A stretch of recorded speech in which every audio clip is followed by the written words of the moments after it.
Bonjour à toutes et à tous. Aujourd'hui, à DS Studio, je reçois Yves Gimbert, directeur de recherche au CNRS de Grenoble. Bonjour Yves. Bonjour. Il n'y a pas très longtemps de ça, peut-être une semaine ou deux, vous avez fait une conférence au Centre Planétaire sur la thématique du transhumanisme. Qu'est-ce que c'est déjà, pour commencer ? Alors, le transhumanisme, c'est un mouvement culturel et intellectuel qu'on pourrait caractériser de la manière suivante. Ce sont des gens qui considèrent que leur corps biologique est parfaitement imparfait. Et donc, il va falloir s'en débarrasser par tous les moyens. Et tous les moyens, c'est prothèses, c'est implants, c'est se libérer des problèmes de souffrance de la naissance. Et le Graal, ce serait évidemment de devenir immortel et de pouvoir télécharger son cerveau. Donc on peut penser déjà peut-être à 1994 avec un certain film où finalement on s'équipe d'un tas d'implants, de paramètres, de choses comme ça. La cybernétique, est-ce que ça atteint ça ? Oui, c'est vrai. C'est vrai qu'il y a tout un ensemble de films de science-fiction qui nous bercent depuis fort longtemps et qui peut-être vont nous habituer à tout ça. Ça fait longtemps que la science-fiction s'est emparée des robots dits intelligents. Mais moi, je dirais que s'il y a un ouvrage de référence, c'est pas dans le cinéma qu'il faut aller le chercher, c'est dans la littérature. Et c'est très certainement le bouquin d'Aldous Huxley, Le meilleur des mondes. Ou alors peut-être Asimov, Arthur C. Clarke, etc. C'est aussi, même si ça reste de l'ASF, est-ce qu'on reste dans la thématique du transhumanisme et peut-être de la science-fiction d'anticipation ? Oui, alors de la science-fiction d'anticipation, vu la vitesse à laquelle vont les choses, c'est plus trop en temps anticipé que ça. Il faut regarder. Ce qu'on appelle les technosciences, c'est-à-dire les technos qui dérivent des sciences et que vont utiliser les transhumanistes, notamment les NBIC, on verra ce que c'est les NBIC, sont des choses qui progressent extrêmement vite, qui travaillent toutes à la même échelle, qui s'enrichissent les unes des autres. Et certaines personnes pensent que ça va même aller à une telle vitesse que ça nous échappera totalement. Alors vous avez dit, on va voir après ce que c'est que les NBIC. Moi je vous invite à voir tout de suite, pourquoi pas, parce que les NBIC, qu'est-ce que c'est finalement ? Moi ça tire ma curiosité. Alors les NBIC, c'est ce sur quoi s'appuient les transhumanistes en termes de capacité technologique pour arriver à leur fin. Donc N, c'est pour nano. Nano, c'est tout ce qui touche le milliardième de mètre. On a eu en 2010 des débats absolument agités en France, organisés par la Commission nationale de débat public sur les nanotechnologies. C'est un débat qui n'a pas pu se tenir. Il faut dire que, vu la période à laquelle il était annoncé, la forme qu'il était en train de prendre, plus qu'un débat censé éclairer et demander leur avis aux gens, c'était plus un débat fait pour que les gens acceptent ce qui était déjà en cours. Donc c'est des débats qui arrivent manifestement trop tard alors que tout est décidé. Et c'est ce qui fait certainement que celui sur les nanos a foiré complètement. Ça, c'était 2010. Dans les NBIC, il y a le B, donc ça c'est tout ce qui concerne maintenant le domaine de la biologie, notamment le génie génétique, les manipulations génétiques. Là aussi, les choses vont extrêmement vite. Le décryptage du génome, qui est une aventure qui aurait duré initialement 20 ans pour des milliards de dollars, tout compte fait, n'en a duré que 15, et puis a coûté 3,5 milliards. Décryptage du génome, je rappelle ce que c'est aller lire les milliards de bases qui composent votre génome. C'est des choses qui étaient annoncées comme étant absolument impossibles à faire dans les années 90. Il y avait des scientifiques qui vous expliquaient que c'était manifestement impossible à réaliser. La preuve du contraire, ce qui a pris 15 ans et qui coûtait 2,5 milliards, aujourd'hui prend 24 heures et coûte un peu moins de 1 000 $. C'est parce que les sciences et les techniques sont passées derrière. Donc ça, c'est pour la bio.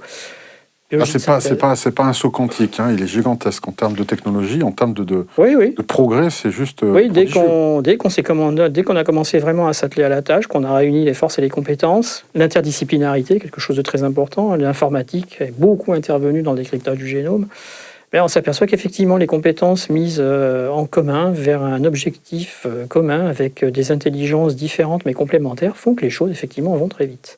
Donc ça c'est pour le B.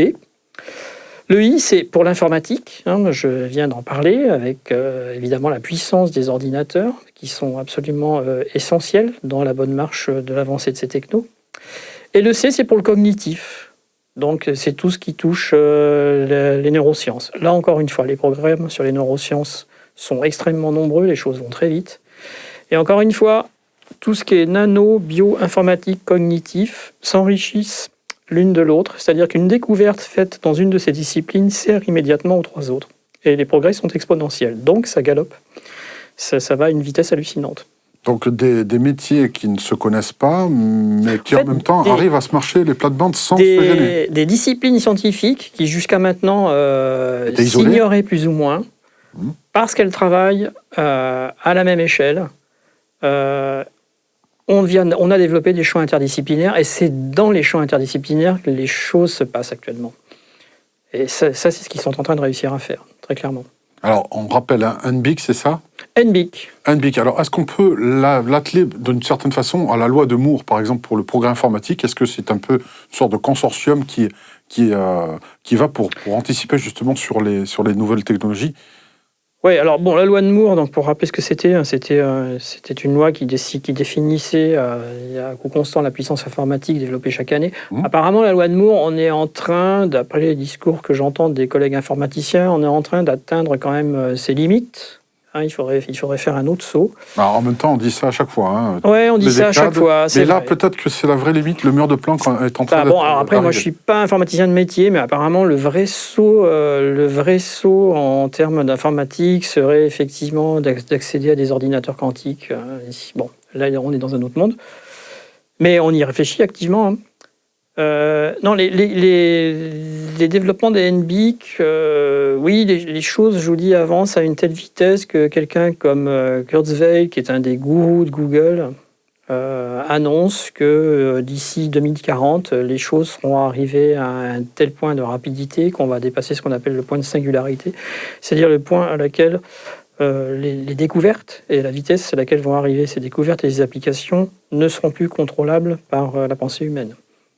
Alors, on ne pourra plus appréhender... En fait, c'est un peu comme si...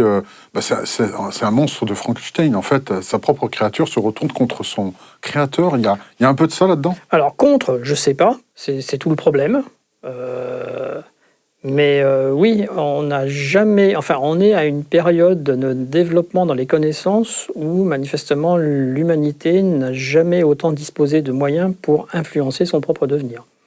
Alors, c'est intéressant parce que je crois qu'hors caméra, on en parlait un petit peu, juste un peu à la conférence du transhumanisme sur Planétaire, où, lors du repas, juste un peu avant de commencer la conférence, on parlait du fameux GAFA. Donc, pour le GAFA, je vous laisse rappeler les règles, l'acronyme de GAFA. Et en même temps, dans le GAFA, il y a ce qu'on appelle les nababs d'aujourd'hui, les milliardaires, ceux qui sont détenteurs des grandes puissances économiques numériques aujourd'hui, qui prévoient, par exemple, notamment, pour rebondir sur ce que vous dites, au sujet de 2040, peut-être un dépassement ou sur le fait que tout ce qu'on pourrait créer nous dépasserait vraiment, on ne pourrait plus l'appréhender, et bien certains prévoient aussi de guérir toutes les maladies, même les plus graves, et certains vont se prendre pour Dieu et à rêver d'un homme éternel. Quelle est votre position là-dessus, vous, en tant que chercheur ? Alors, d'abord, on revient vite sur ce que sont les GAFA, parce que quels sont les acteurs principaux qui sont à l'ouvrage dans les technos développés par les transhumanistes ? Alors, il ne faut pas nier, il y a la recherche publique est en train de s'y mettre, elle s'y met sérieusement, mais elle travaille sur des appels à projets, c'est lourd, l'inertie est longue. Les acteurs qui vont le plus vite sont les acteurs qui sont dans le GAFA. Le GAFA, c'est G pour Google, c'est A pour Amazon, F pour Facebook et A pour Apple. Et puis, il faudrait rajouter Microsoft. Donc, ce sont effectivement des entreprises interplanétaires à moyens financiers illimités, mais qui ne complotent pas, encore une fois. Une entreprise comme Google, son implication sur le transhumanisme, c'est pas quelque chose qui est fait en cachette. C'est dans la presse. C'est dans la presse quotidienne, nationale et internationale. Donc, ils ne s'en cachent pas, mais... Non, ils ne s'en cachent pas. C'est totalement assumé, en tout cas. Absolument. Et tous les dirigeants de Google sont transhumanistes. Ils l'annoncent, et dans leur objectif, c'est exactement ce qu'ils font. Google et Apple ont créé une boîte qui s'appelle Calico, et Calico, très clairement, son objectif, c'est d'augmenter notre espérance de vie et d'accéder à l'immortalité. Et ce sont des choses qui pourraient paraître absolument fumeuses, mais on a actuellement des exemples de développement scientifique qui tendent vers la compréhension des mécanismes qu'il faudrait mettre en place pour atteindre, si ce n'est l'immortalité, en tout cas un ralentissement du vieillissement significatif. Réellement significatif, puisque si on fait un parallèle, la télévision à l'époque de la Renaissance en aurait été brûlée au bûcher, vraiment, et ça aurait été impossible pour les érudits de l'époque. Aujourd'hui, c'est une réalité. Et de la même manière, peut-être que justement ce ralentissement extrême, peut-être doubler la vie de l'homme, serait envisageable d'après vous? Alors, j'en sais rien, parce qu'encore une fois, je suis pas forcément dans le domaine. Disons, il y a une première question qu'il faudrait se poser concernant la vieillesse. La vieillesse est considérée par les transhumanismes comme quelque chose d'insupportable. Hein, c'est un dysfonctionnement et une faiblesse du corps biologique. L'avancement de l'homme pour un transhumaniste actuellement, son développement, on en est à son balbutiement. C'est le début de l'évolution. L'évolution suprême, ce sera en débarrassant le plus possible tout ce qu'on a de biologique en nous. C'est très joyeux, ça. Alors pour le vieillissement, c'est une vraie question. Effectivement, on peut s'interroger des projets de société qu'il y a vers le fait d'amener une population entière à 120, 130 ans. Vous comprenez bien que ça pose quand même certains problèmes. Hein.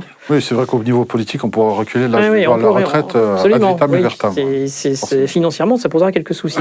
D'un autre côté, dans nos sociétés dites avancées, on peut s'interroger sur l'image que nous avons de la vieillesse. Moi, chaque fois que j'ouvre un journal, toutes les semaines, j'ai un scandale sur l'EHPAD ici ou là qui traite les vieux d'une manière absolument honteuse.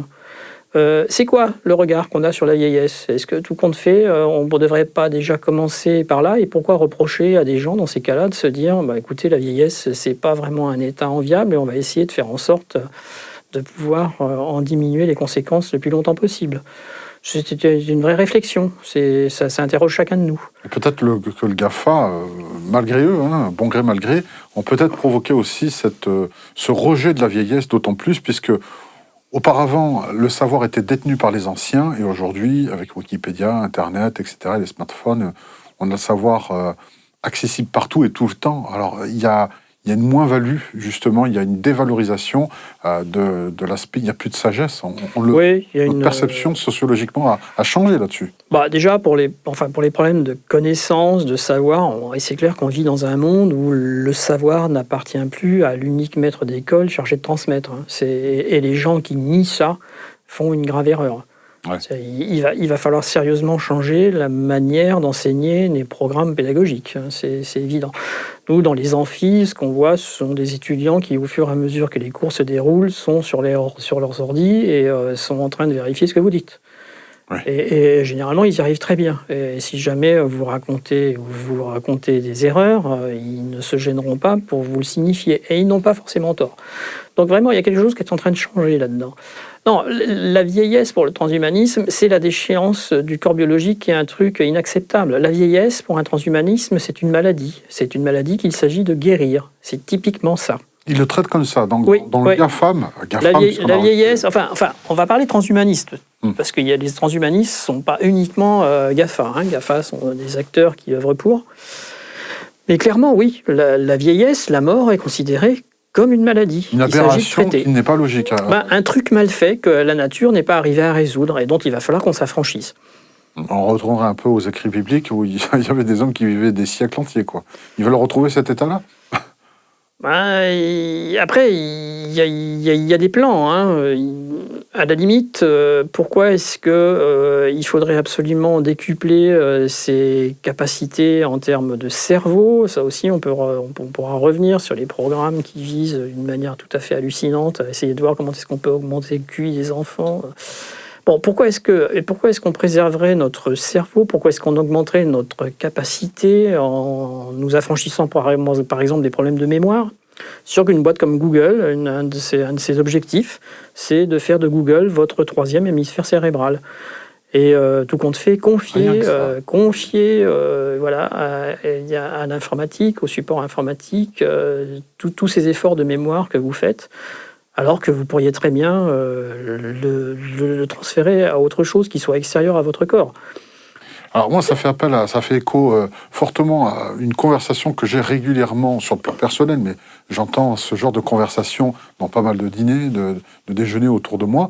Des personnes, en fait, qui ont connu l'avant-révolution de la communication, donc la téléphonie portable et Internet, se plaignent aujourd'hui de ne plus avoir la même mémoire. Ils étaient capables d'avoir une trentaine, voire une cinquantaine de numéros de téléphone et d'adresses de tête, de mémoire, même s'il y avait un calepin écrit à la maison qui restait bien au chaud.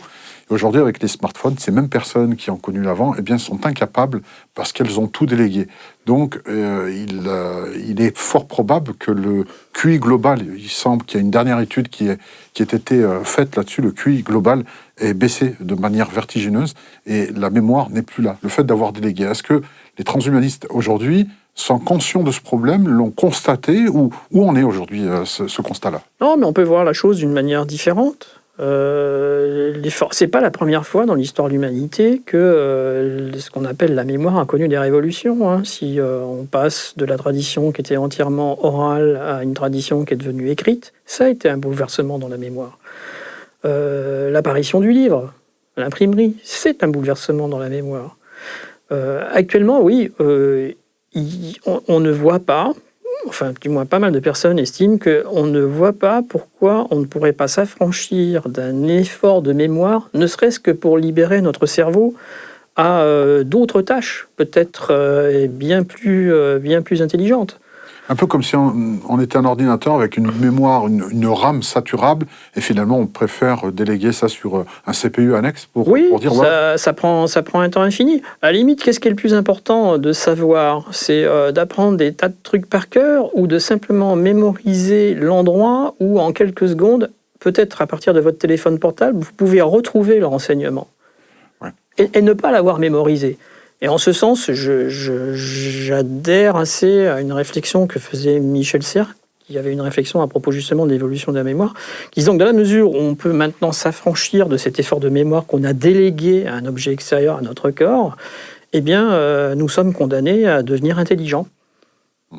Très bonne réflexion de la part de Michel Serres. Je conseille d'ailleurs son livre Petite Poussette, qui est excellent à lire justement sur ce comparatif transgénérationnel, là, pour le coup.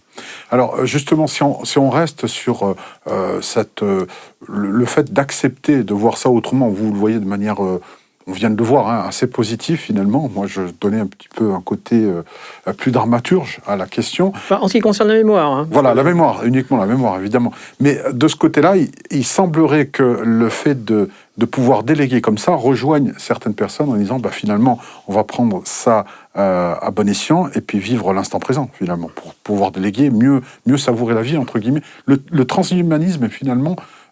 servirait plus l'humain qu'autre chose. Est-ce qu'il faut en avoir peur, s'en méfier, ou l'utiliser un peu comme une bonne cuisine, trouver le bon dosage? Parce que beaucoup de personnes se plaignent d'avoir leur identité et leur intimité volée en permanence. Mais c'est tout à fait exact. C'est une question compliquée. D'abord, la première question qu'il faut se poser, c'est, en dehors du fait de savoir exactement à quoi ça sert, c'est à qui ça va servir. Est-ce que toutes ces technos qu'on développe, c'est quelque chose qui va être dispensé à tout un chacun sur la Terre entière, ou est-ce qu'il va y avoir des populations d'élus? Et ce qu'on craint quand même, c'est qu'il y ait bien des populations d'élus. Tout le monde ne va pas avoir accès aux mêmes choses. Donc là, il y a un vrai danger quand même. Ça, c'est en place aujourd'hui, ou vous pensez que ça va venir, ça, cette espèce de classification de couches sociales de savoir? Oui, les technologies sont chères. Je ne suis pas sûr que tout le monde puisse y avoir droit. Et puis, je ne sais pas si dans la tête des transhumanismes, c'est bien leur plan. Là encore, on peut se référer à des œuvres de science-fiction, regarder des films comme Bienvenue à Gattaca. Ça interroge. C'est vrai. Tout le monde n'est pas logé à la même enseigne. Mais c'était un peu le cas. On laissait les gens sans culture, sans l'éducation, sans la transmission du savoir, pour justement les laisser abêtir et puis pouvoir les exploiter. Ah oui, les Est-ce ignorances qu'on est un peu dans la même transposition? L'ignorance manipule mieux, c'est évident, oui. Et d'ailleurs, regardez, le transhumanisme, les acteurs sont quasi pas européens. Les acteurs du transhumanisme, c'est la Silicon Valley. En ce qui concerne GAFA, d'accord. Alors justement, pourquoi le grand absent justement de ces puissances numériques actuelles, le GAFAM, vous avez ajouté le de Microsoft. Oui, il faut mettre Microsoft dedans. Il faut plutôt le noter GAFAM, et merci de compléter justement cet acronyme, c'est très intéressant. Alors, le GAFAM, pourquoi n'y a-t-il aucune entité européenne? Est-ce qu'on a loupé le rendez-vous? Est-ce que l'Europe ne sait pas... Qu'est-ce qui s'est passé? Oui, c'est pas du tout. C'est pas du tout dans notre culture. On fait pas attention à ça. Je vais vous donner quand même un bon exemple. Actuellement, on sait que l'intelligence artificielle, ce qui va faire qu'elle progresse, ce sont ce qu'on appelle les big data, l'accès aux banques de données. Mais quand je dis banque de données, c'est banque de données énormes. Bien, typiquement, en Europe, on ne comprend pas ce type d'enjeu. On est plutôt dans un cadre de protection des données, ce qui est évidemment important. On pourrait parler éthique, et il y a quand même de sérieux problèmes. Mais quand même, j'aimerais juste qu'on se concentre sur quelque chose. Ils ont beau ne pas comprendre l'enjeu, ils n'ont pas vraiment le choix aujourd'hui de constater. Non, c'est clair, on va subir. On va subir. Tout simplement. Oui, c'est clair. Mais après, déjà les conséquences. Je vais vous dire, il y a aussi un problème en Europe. C'est que je pense que nos hommes politiques n'ont pas de culture scientifique. Ils sont issus du même moule, d'écoles qui n'en dispensent pas. Je ne crois pas qu'à l'ENA, il y ait des cours de sciences. Et c'est un problème, parce qu'il y a un décalage, manifestement, entre les décideurs et puis les acteurs. Et là, on a un manquement grave. Alors, finalement, les Américains qu'on appelait les grands enfants, la chose s'est retournée contre nous. C'est nous qui sommes bien des enfants face à eux, finalement. Et moi, ce que je vois, c'est qu'avant que Barack Obama ne termine son mandat aux États-Unis, il y avait des agences nationales qui avaient émis un certain nombre de rapports, notamment sur l'intelligence artificielle, à destination de la présidence, qui assuraient au cabinet du président que pour le prochain mandat aux États-Unis, il faudrait faire avec. Bon, entre-temps, Trump est arrivé, et je ne pense pas que Trump lise le rapport, mais on est dans une autre logique. De la même manière, il y a eu par exemple des rapports qui sont sortis sur le développement d'un outil biologique qu'on appelle le CRISPR-Cas9. Je vais revenir dans 30 secondes sur ce que c'est, où les agences nationales américaines donc, ont émis un certain nombre de rapports qui étaient destinés à la présidence en comparant ce type d'outil de biologie moléculaire d'une dangerosité égale à la bombe atomique. Je ne crois pas que ce genre de rapport soit fait chez nous et arrive sur les tables de nos dirigeants. Alors, CRISPR est un truc qui révolutionne le monde de la manipulation génétique, qui est un outil qui a été inventé et trouvé plutôt par une chercheuse américaine, une chercheuse française, qui est un outil qui est extrêmement simple pour éditer votre génome, c'est-à-dire supprimer des gènes, remplacer des gènes, et ça un peu de à la manière manière d'un traitement de texte. Exactement. Une phrase, un paragraphe. Exactement. Ce serait dans votre logiciel Word la fonction rechercher, supprimer, coller. Voilà. Alors c'est grossier ce que je vous dis là, mais voilà. C'est l'idée en tout cas. C'est l'idée et ça marche. Et ça fonctionne en plus. Ça fonctionne. Là, on ne parle pas de science-fiction, on n'est pas du tout dans Non. C'est bien l'émission réelle. Ça fait des années que les gens s'en servent. Monsanto a racheté la licence il n'y a pas si longtemps que ça. Et on voit très bien ce que Monsanto va faire d'un outil d'édition du génome. Parce que c'est quand même l'outil de prédilection pour faire de l'OGM. Mais ça ne sert pas qu'à ça, ça relance la thérapie génique, ça peut relancer énormément de choses. Et au niveau de la législation internationale, est-ce qu'on peut acheter ou déposer le brevet du génome humain, par exemple? On ne peut pas s'approprier. Non, ça vous ne pouvez pas. Et d'ailleurs, la brevetabilité du vivant est un problème qui a été beaucoup débattu. Éthique, à la base. Oui, absolument, éthique. Alors ça a été débattu notamment à partir du moment où quelqu'un comme Craig Venter, qui était une espèce de mercenaire de la science...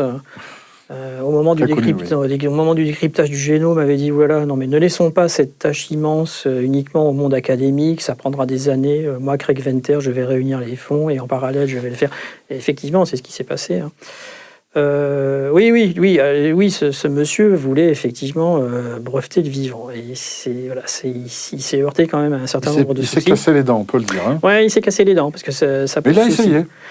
Enfin, d'un autre côté, vous avez aux États-Unis des prises de brevets qui sont très étranges. Par exemple, une ex-femme d'un dirigeant de Google a déposé un brevet aux US sur la sélection génétique des embryons.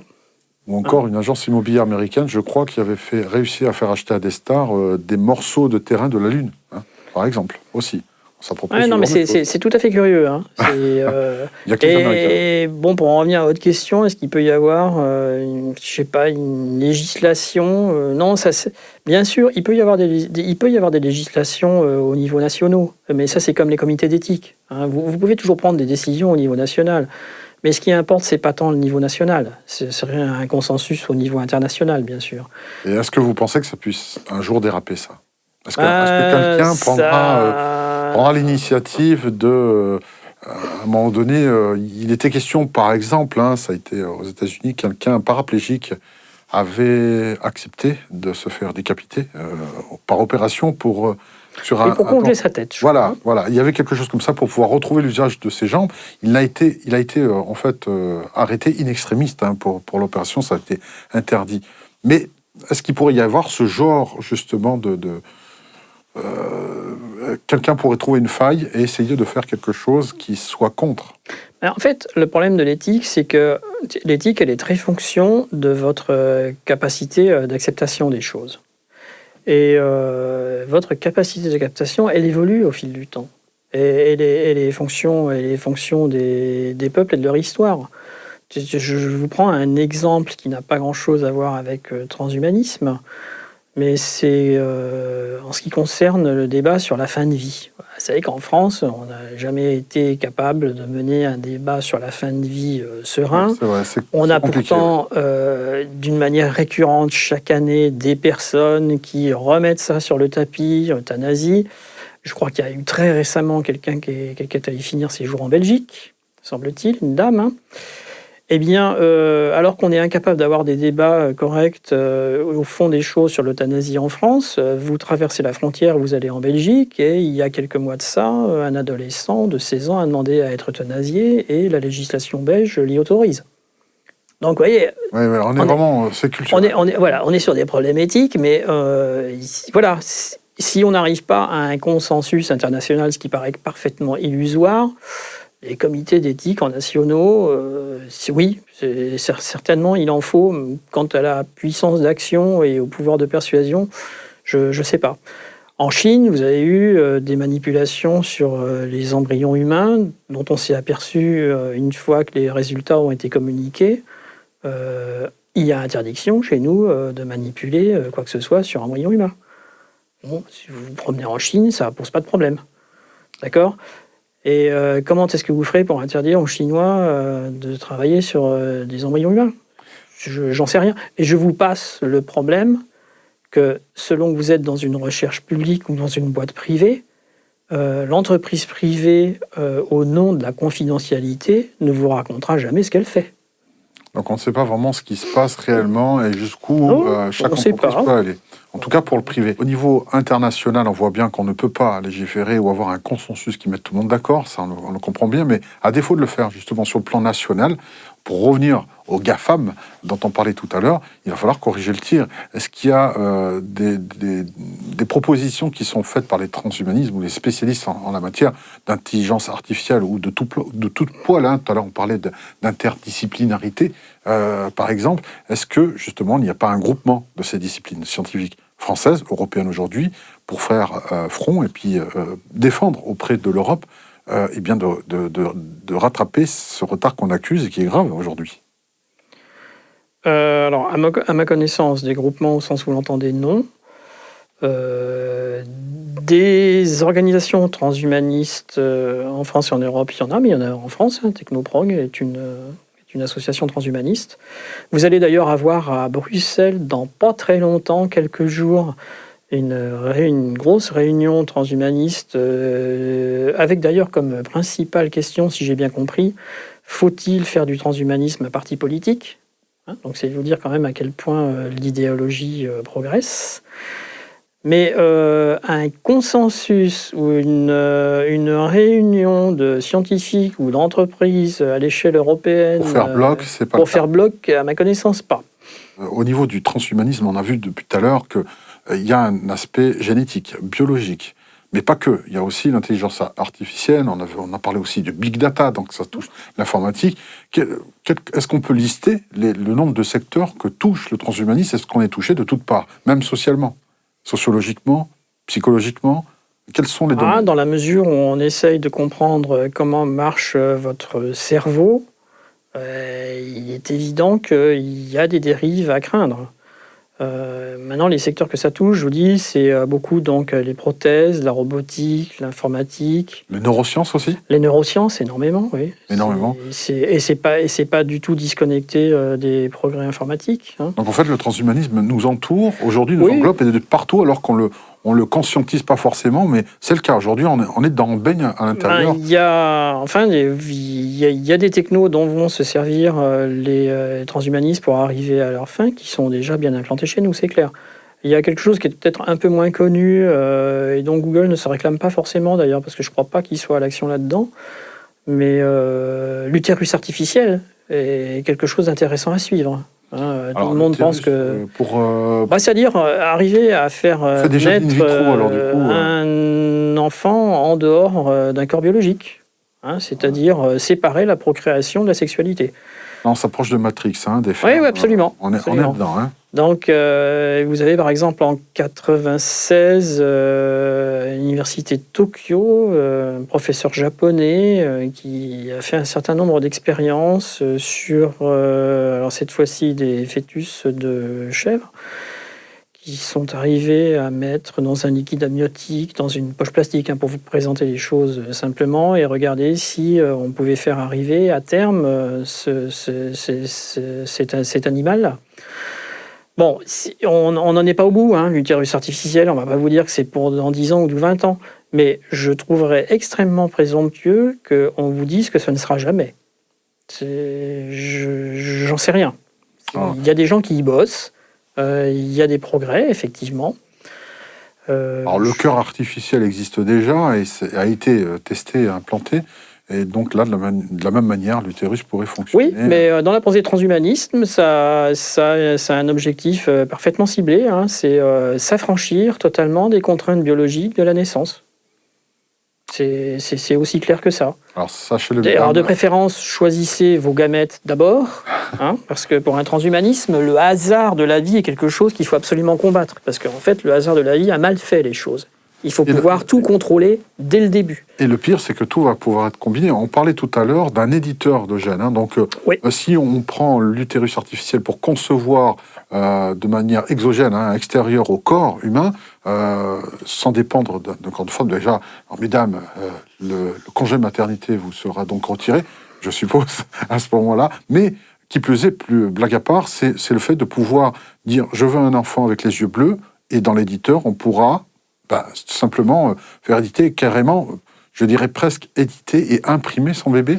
C'est un peu un raccourci, mais... Alors, c'est un peu un raccourci, mais il y a, par exemple, à Los Angeles, un médecin qui a monté une boîte qui s'appelle Fertility Institute, où vous pouvez déjà choisir le sexe de votre enfant, en fonction des caractéristiques embryons. Comment font-ils ça? C'est faisable?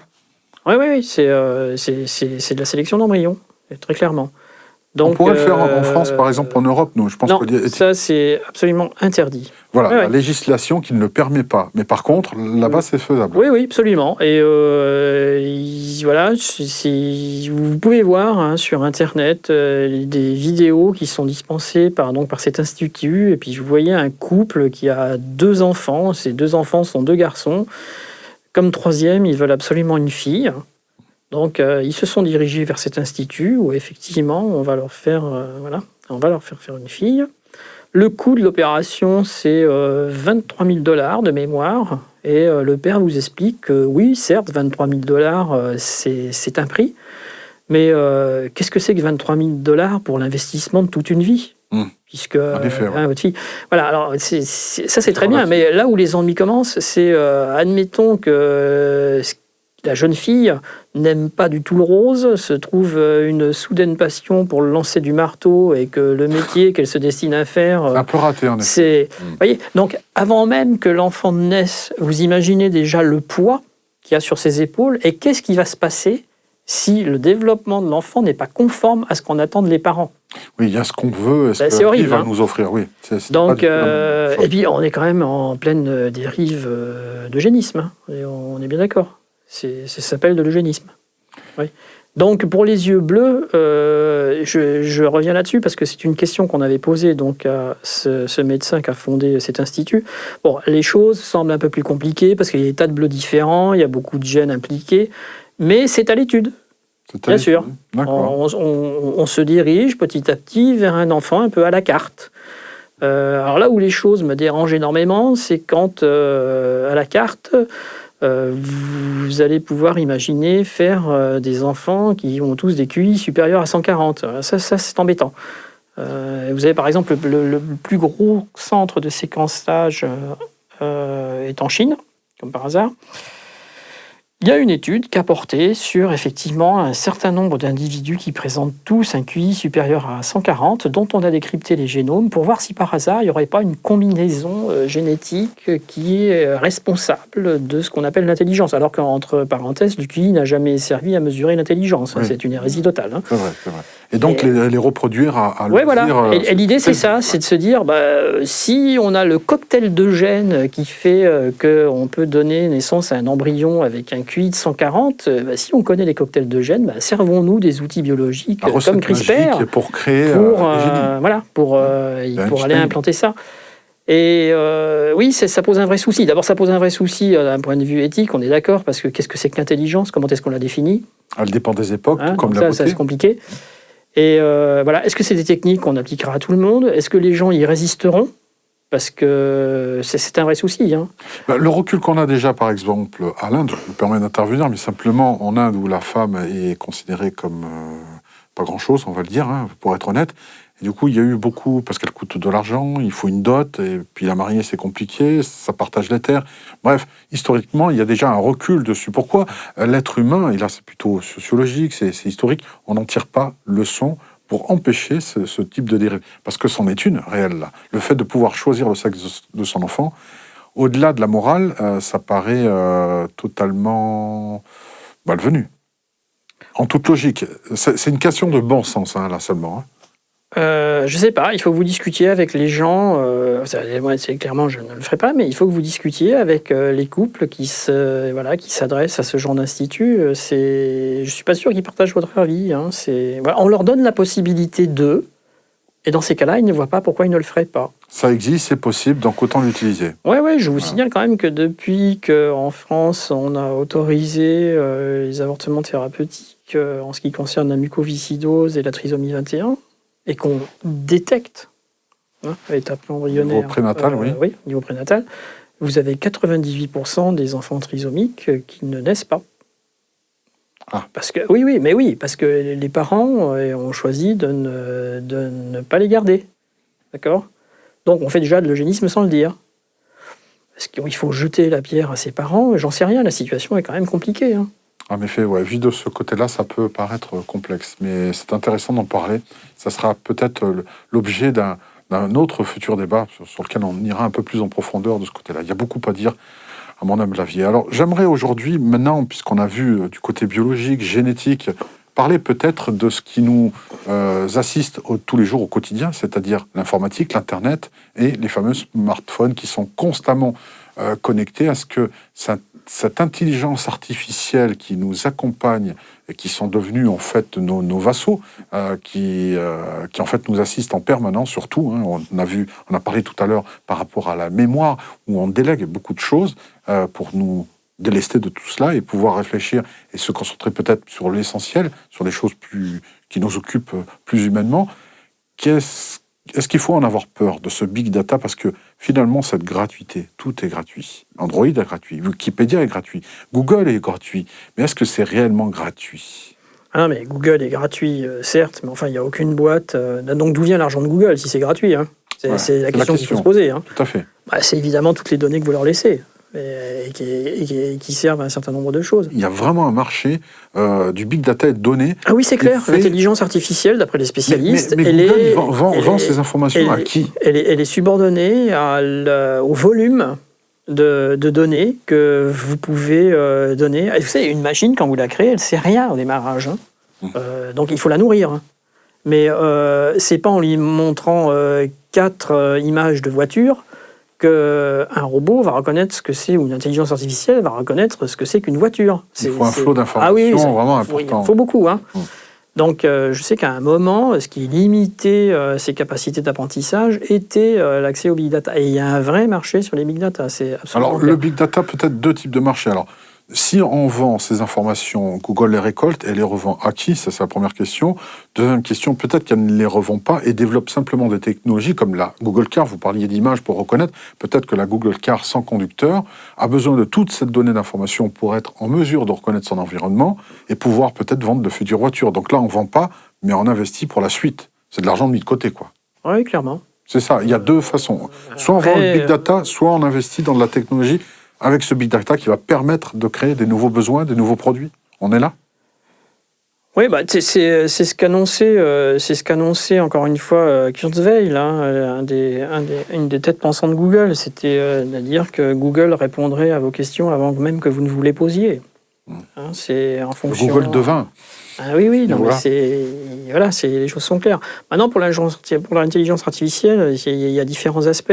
Il y a quelque chose auquel il faut réfléchir, c'est la puissance des algorithmes.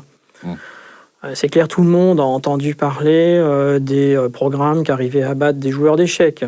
Puis il y a eu un niveau de complexité supérieur quand, il y a quelque temps, on est arrivé à battre le meilleur joueur de Go. Le Go étant un jeu significativement plus compliqué que les échecs. Alors, pour rappel à nos chers auditeurs, en 2011, jeu d'échecs, et puis là, en 2015, le jeu de Go, c'est terminé. L'intelligence artificielle, les combats de manière claire et définitive. Ça a été d'ailleurs rappelé par Idriss Aberkan, spécialiste en neurosciences, et donc vous confirmez cette information. C'est terminé. On ne peut plus aujourd'hui comparer joueur d'échecs ou joueur de Go vs machine. C'est terminé, ça. C'est fini. L'intelligence artificielle a fait ses preuves là-dedans. Enfin, moi, j'en sais ce que j'en sais par les journaux. Mais très clairement, il n'y a pas si longtemps que ça, vous retrouverez des informations de l'intelligence artificielle est arrivée à battre des joueurs de poker. Ça interroge. Parce que quand vous êtes sur un jeu d'échecs ou un jeu de Go, la machine, entre guillemets, voit le jeu. Et donc, on peut comprendre qu'à des vitesses hallucinantes, elle imagine les coups, elle anticipe. D'accord. Sur un jeu de poker, vous ne voyez pas le jeu. Il y a une part de hasard. Donc, comment se fait-il que, tout compte fait, la machine, entre guillemets, soit arrivée à mieux bluffer son adversaire ? Ça pose en effet la question. Oui, enfin, moi, ça m'interroge, en tout cas. Très clairement, ça m'interroge. Donc, c'est quelque chose qui est en train de progresser extrêmement vite. C'est tout à fait clair. Alors après, est-ce qu'il faut craindre ? Honnêtement, c'est toujours pareil. Dans toute découverte et avancée techno, c'est quand même essentiellement l'utilisation qu'on en fait qu'il faut craindre ou qu'il faut aduler. Vous ne pouvez pas nier que l'ordinateur Watson d'IBM, qui s'est plus ou moins spécialisé maintenant dans le domaine médical, est un assistant au diagnostic qui est infiniment plus puissant que les diagnostics que peuvent faire les médecins eux-mêmes. Parce que ils ont une capacité de traitement de données à la seconde qui n'est absolument pas comparable avec ce que peut faire un médecin seul à son bureau. Je pense je ne sais pas si vous avez suivi cette affaire, il y avait une japonaise atteinte d'une leucémie extrêmement rare, me semble-t-il, par côté de laquelle sont passés tous les oncologues qui sont penchés à son chevet, jusqu'à ce qu'on demande donc à Watson, lequel on a nourri de toutes les données de la patiente, décryptage du génome de la patiente, de millions de données de cas de cancéraux, et qui, en très peu de temps, a fait exactement le diagnostic à côté duquel tout le monde était passé. Il y a une vraie assistance au diagnostic. Le monde médical et la médecine de demain, oui, vont changer, c'est tout à fait clair. Radicalement. Ah oui, les chirurgiens savent très bien que c'est un des premiers métiers qui va très très sérieusement évoluer.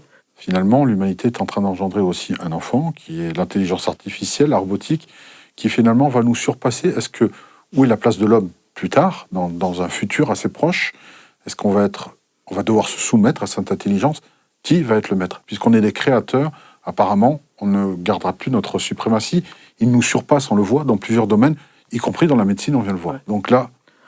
c'est une grande interrogation. C'est ce qu'a fait dire à certains prix Nobel que l'intelligence artificielle pourrait être à l'origine, effectivement, de la disparition de l'homme. Bon, je crois que Stephen Hawking est un peu revenu là-dessus. Mais oui, il y a des vraies questions. Alors même si ce n'est pas encore une réalité, on peut sérieusement se la poser, histoire de philosopher, de réfléchir à ça. La question la plus immédiate, c'est quelle évolution auront l'intelligence artificielle associée à la robotique sur la disparition d'un certain pan d'activité de nos métiers. Les gens pensent, enfin je pense que c'est en train d'évoluer, que la tâche robotisée ne pouvait relever que d'une tâche relativement élémentaire, répétitive. Oui, mais ça n'est absolument plus vrai. Vous avez actuellement, par exemple, récemment dans le journal des Échos, je crois, il y a quelques mois de ça, il y avait une boîte d'assurance japonaise qui annonçait avoir licencié un certain nombre de personnels pour remplacer en première ligne par des robots qui servaient à l'accueil des personnes et aux orientations en fonction de leurs problèmes. Oui, c'est vrai. Il y a des cabinets d'avocats qui sont aussi là-dedans.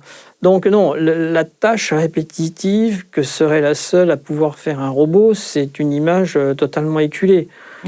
Désuète aujourd'hui. Oui, totalement désuète. On parle d'hôtesse d'accueil, là. Hein. Oui, absolument. Voilà. Vous savez, déjà, les ordres boursiers sont plus passés par des hommes. Hein. Oui, on parle même de milliardiennes de secondes. Oui, c'est passé par des machines, effectivement, à la nanoseconde. C'est exact. Donc, là, c'est un vrai sujet qu'il va falloir débattre. Et on peut pas disconnecter que ça, si vous voulez, d'un débat qui est venu en France trop tôt, et en tout cas, dans une circonstance qui n'était pas forcément la meilleure, qui est le revenu universel. Je veux dire, qu'est-ce qu'on va faire des gens, tout compte fait, si effectivement on a remplacé... alors, le pourcentage de métiers ou d'emplois qui vont disparaître liés à la robotique, là aussi c'est compliqué, selon que vous regardiez des études européennes ou des études anglo-saxonnes, les chiffres, ça varie entre 25 et 60%. Et je ne pense pas qu'en ayant fait disparaître 60% des emplois remplacés par l'intelligence artificielle, on va recréer 60% d'emplois pour entretenir l'intelligence artificielle. C'est l'intelligence artificielle, j'en sais rien, hein, ça m'est pas très... Donc oui, c'est des vraies questions qu'il va falloir se poser. C'est comment est-ce qu'on fait pour continuer à vivre.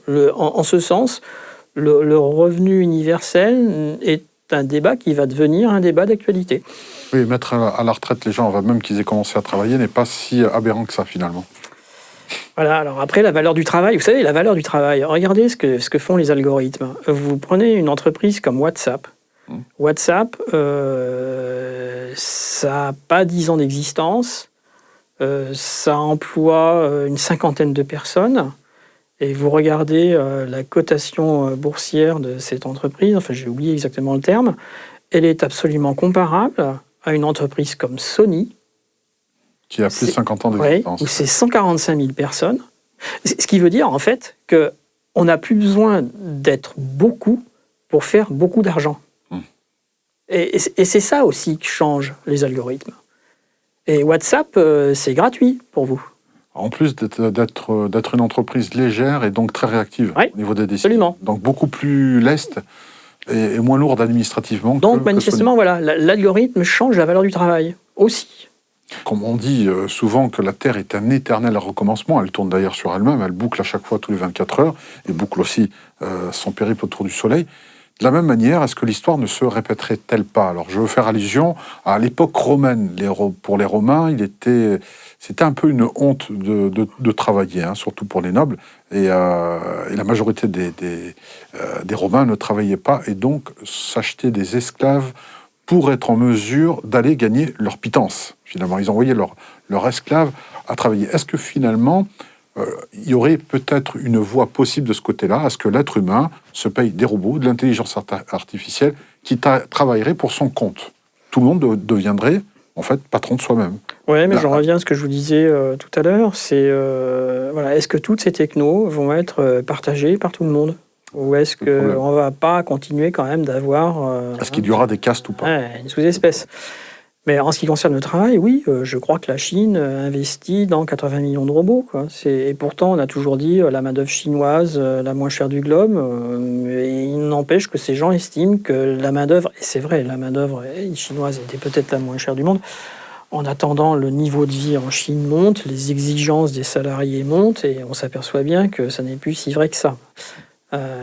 Oui, je sais pas, oui, peut-être, mais le risque, c'est est-ce que pour autant, encore une fois, on ne verra pas des différences dans les classes sociales, hein. Oui, vous me dites, oui, bien sûr, oui, les nobles romains ne bossaient pas, enfin, on travaillait beaucoup à leur place et dans des conditions assez horribles. Bon, voilà, ça posera moins de problématiques si ce sont des robots. Je pense qu'on pourra facilement... Mais vous savez quand même qu'il y a déjà des cabinets d'avocats en France qui travaillent sur le droit des robots. Il y aura donc une législation qui va se faire, pénale. Il y a des gens qui y réfléchissent déjà. Peut-être une vision assez terne et sombre. Est-ce que les transhumanistes sont plutôt positifs, négatifs? Comment sont perçus, comment eux perçoivent le futur? Est-ce qu'il fait peur? Transhumanisme, c'est une idéologie, hein, et très clairement, à mon sens, c'est pas une religion, hein. C'est clairement une idéologie, mais qui s'appuie quand même fortement sur des fondements du christianisme. L'immortalité, pour quelqu'un qu'à la fois, c'est la résurrection de la chair. L'immortalité, pour un transhumanisme, c'est les technologies que maîtrisent les humains qu'on va mettre au service de l'immortalité. C'est quand même différent. J'étais assez surpris quand j'ai préparé cette conférence de regarder un peu ce qu'avait écrit Teilhard de Chardin. Teilhard de Chardin, c'est quand même un jésuite. On ne présente pas. Regardez un peu de quoi parlait Teilhard de Chardin dans ses écrits. Mais il reprenait exactement les thématiques et les mots-clés qu'utilisent les transhumanismes, hein. C'est quand même... Voilà, ça interroge. Alors clairement, les transhumanistes, c'est pas qu'ils soient optimistes ou pessimistes. Ils ont mis leur espérance dans quelque chose qui est s'affranchir de leurs conditions tristement humaines, éventuellement peut-être quitter la Terre, hein, si c'est quelque chose qui devient plus suffisant. Et il y a une certaine logique. Si vous voulez quitter la Terre et aller coloniser une planète lointaine, dont les temps de voyage quand même se comptent en centaines d'années, il est évident que si vous mourrez pendant le voyage, ça pose problème, hein. Donc, non, mais il y a une certaine logique dans tout ça. Parler de voyage transgénérationnel au niveau des générations dans un vaisseau gigantesque, comme l'avait fait Werner Werber avec Papillon des étoiles, n'est pas envisageable aujourd'hui. Il faut plutôt rallonger la vie humaine à l'unité pour pouvoir traverser ces distances extrêmement longues. Oui, et encore une fois, je vous dis, il y a des études là-dessus, il y a des gens qui y bossent, on en est évidemment très loin, mais ça fait son cheminement. Mais ça fait son cheminement, exactement. Et quant à leur téléchargement du cerveau sur des circuits imprimés, donc ça c'est le nec plus ultra du transhumanisme, c'est-à-dire avoir une copie de secours, hein, si jamais les choses se passaient mal, hein, qu'on ne perde pas tout. Chabi, hein, c'était le film Chabi, je crois, qui est sorti avec... voilà, ça aussi, américain. Ça aussi, c'est dans les préoccupations. C'est quelque chose sur lequel on travaille sérieusement. Pouvoir télécharger, on y travaille. Faire une copie, un clone du cerveau, comme on clonerait un disque dur, de la même manière. Oui, on y travaille. Et c'est tout ce qu'on essaye d'apprendre par une nouvelle science qu'on appelle le connectome, qui est vraiment la compréhension du cerveau. Comment est-ce que les choses se passent. Mais en neurosciences, les choses vont extrêmement vite, hein. On a des collègues qui arrivent à effacer des mémoires, à implanter des souvenirs, des mémoires de rats. Vous voyez, c'est des choses qui, c'est des choses qui se développent, c'est évident. Alors après, éthiquement, ça pose question quand vous discutez avec ces gens et que, par exemple, la personne qui est en charge de ce type de programme vous dit « Bon, ok, vous m'expliquez que c'est absolument scandaleux, que c'est la porte ouverte à toutes les déviations possibles et imaginables. Mais je vous prends, par exemple, l'histoire d'une adolescente qui a fait l'objet d'un viol collectif dans une tournante et qui n'aura jamais une vie sexuelle normale parce qu'elle aura toujours ça en tête. Qu'est-ce qui vaut mieux, lui ôter le souvenir de sa tête et lui faire accéder à une vie plus normale, En effet, question épineuse. Question épineuse. Le soldat qui a fait la guerre d'Irak complètement traumatisé, qui rentre dans son pays, qui aura une impossibilité majeure à réinvestir la société parce que, je vous dis, traumatisé par tout ce qu'il a vécu, la même personne vous explique, est-ce que pour une réinsertion, le fait de pouvoir effacer de sa mémoire les passages les plus pénibles qu'il a vécu quand il était soldat en Irak est une bonne chose ou une mauvaise chose ? Qu'est-ce que vous répondez à ça ? Par contre, évidemment, quand vous apprenez que la DARPA, qui est l'agence de recherche américaine, bosse sur des programmes du style comment est-ce qu'on pourrait faire pour annihiler le sentiment de peur face à un danger, voilà, l'objectif n'est pas le même. Sauf que la techno et les objets scientifiques sur lesquels on s'appuie sont communs. On l'aura bien compris, comme vous le disiez tout à l'heure, le transhumanisme n'est pas un danger en soi, il dépend de l'utilisation qu'on va en faire. Non, le transhumanisme est quand même un danger en soi pour moi, parce que on peut se demander pourquoi échapper à tout ça, et encore une fois, je dis, le plus gros problème, c'est tous ces progrès, c'est au service de quoi et au service de qui ? On n'est pas du tout dans le mouvement humaniste qui annonçait vouloir maîtriser les choses et la nature, parce que dans la pensée humaniste, c'était au profit de tout le monde. Je ne suis pas sûr que les transhumanismes développent tout ça au profit de tout le monde. Oui, il y aura une population d'élus. Alors, une dernière question avant de conclure, Yves Gimbert. Vous qui êtes directeur de recherche au CNRS de Grenoble, êtes-vous prêt à vous laisser implanter une puce qui vous reconnaît et ouvre les portes automatiquement de votre laboratoire ? Eh bien non. Et pourtant, il y a une entreprise privée, oui, qui a fait ça. Effectivement, il y a des employés qui ont choisi de se faire implanter des puces pour ne plus avoir entrée de code dans les photocopieuses, pour ouvrir les portes en automatique. Ouais, on est d'accord. Non, parce que c'est la porte ouverte à tout ce qu'on veut.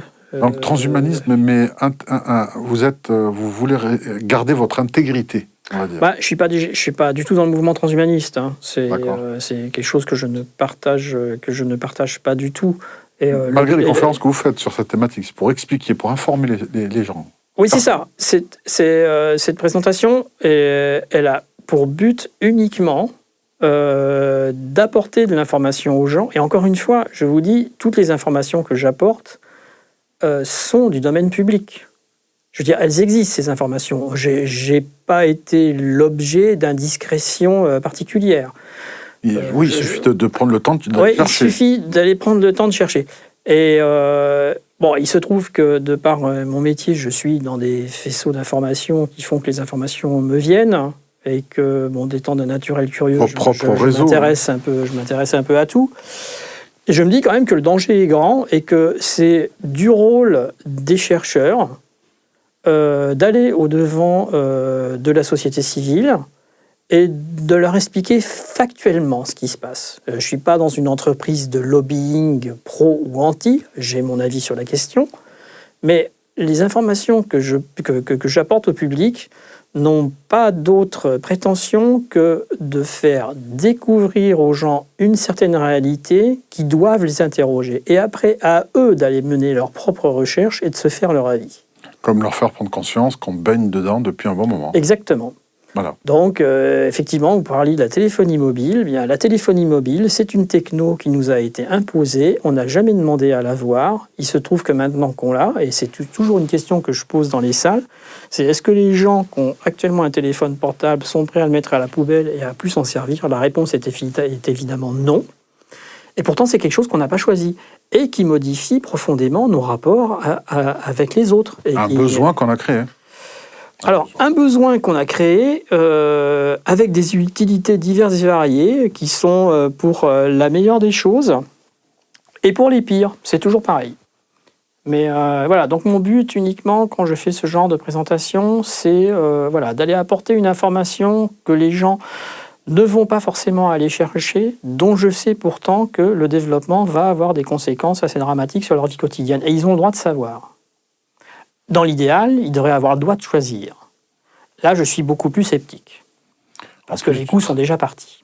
En plus du travail de chercheur que vous faites aussi un travail très important d'information. On vous en remercie par rapport à cela. Merci.